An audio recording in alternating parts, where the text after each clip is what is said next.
бүгін міне бір күндік толық күндік интенсив Shell Explorers тренингін тамамдадық. Өте интенсивті тренинг болды. Мұғалімдер жан-жақтан келіп отыр екен, тек қана Ниш мектебінен емес. Өте қуаныштымыз, мұғалімдердің талпыныстары өте жоғары болды.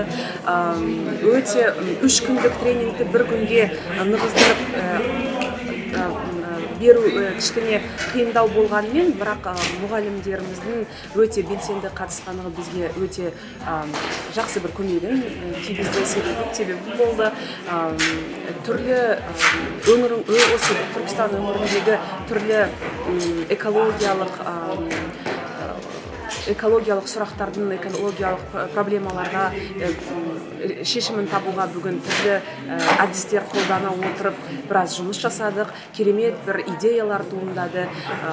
Және де бағана бір әріптестеріңіз айтып кеткендей, ең бастысы біздің ойлау қабілетіміз деді ғой, мышление, соны өзгертсек, біз әрине керемет бір жетістіктерге жетеміз деп ойлаймын. Сол үшін көп рахмет. Мектептеріңіздің дайындығы өте керемет, таң қалдық. Бәрі жақсы өткен сияқты болды. Рахмет.